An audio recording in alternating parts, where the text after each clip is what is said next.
Hello, everybody. Thank you so much for joining me today. My name is Amy, and I'm the owner of Soli's Professional Organizing here in Victoria, BC. And today on this workshop, we're just going to be talking about paper clutter and how to manage it, tackle it, and finally overcome it. So I just wanted to thank you and welcome you all for being here today.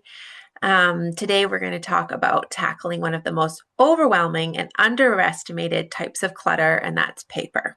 And that can be mail and bills, school papers, manuals, receipts, important documents that all gets mixed up with the stuff that probably should have been recycled months ago.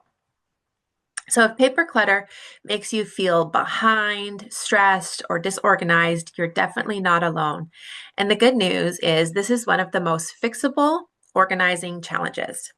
So today I'm going to walk you through a simple, repeatable system to manage paper clutter, tackle it head on, and finally overcome it without spending hours every week sorting piles. So why does paper clutter feel so heavy? Let's start with why this type of clutter feels different from other clutter. And so paper represents decisions that are not yet made, tasks not yet completed, information we're afraid to lose. So instead of being just stuff, paper becomes mental clutter as well. Most people keep paper because they're thinking, what if I need this? I'll deal with it later. This feels important. So understanding this mindset is key because paper clutter isn't laziness, it's uncertainty. And once we remove that uncertainty, everything changes. So this is the key part where we're going to categorize the different types of paper. And so this is the breakthrough moment for most people when paper only needs a few clear categories. So I want you to think of 5 buckets or 5 piles. The first one is going to be action. This is something you need to do within this month. The next one is references, something you may need to reference later. Then there's archive. So this is important records to keep for long term, to be shredded, sensitive information, and recycle. Everything else, and that's it. No complicated filing systems, no color coding, and nothing that's overwhelming. Once your paper has categories, it loses its power. So how to tackle your existing paper piles. That's a tongue twister. So now let's talk about tackling what you already have because those piles didn't appear overnight. Here's how we can do it without burnout. Step 1, gather all of your paper into one place. Yes, all of it.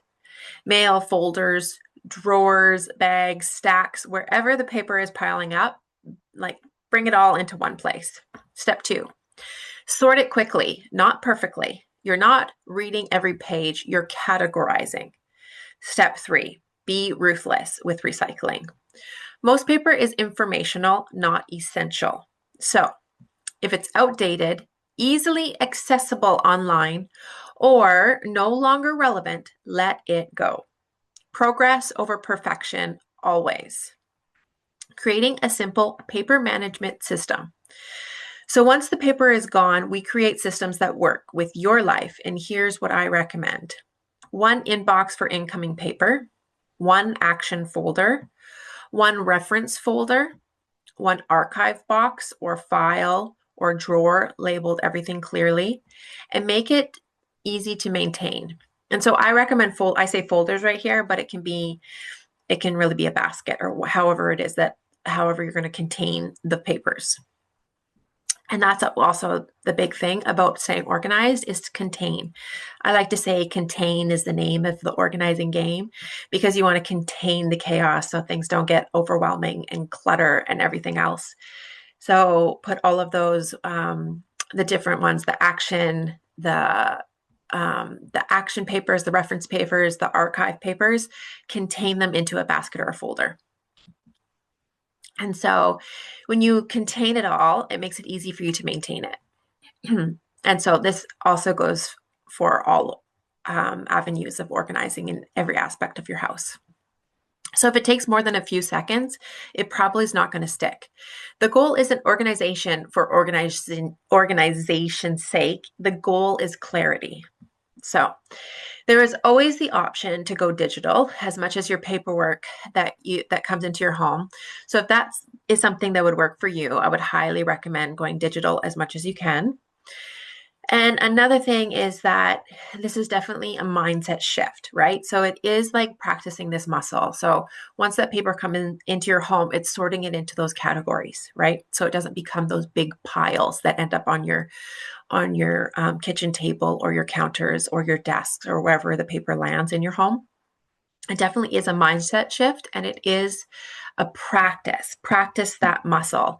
So if you also have a piece of paper that you know, like you're done with, it's like get it in the garbage or recycling right away. Don't keep it any longer. Don't add it into the mix of everything else.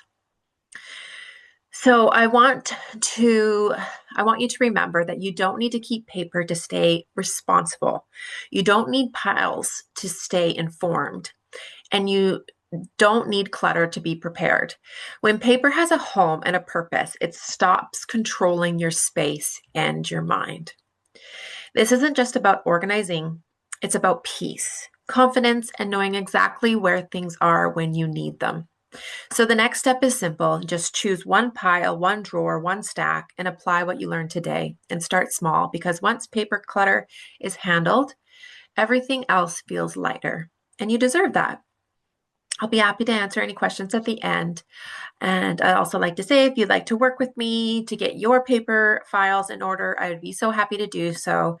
My business is called Soul Ease Professional Organizing, and I serve the Greater Victoria area, Sydney, West Shore, and Duncan. Thanks again for coming, and I'll be happy to answer your questions now.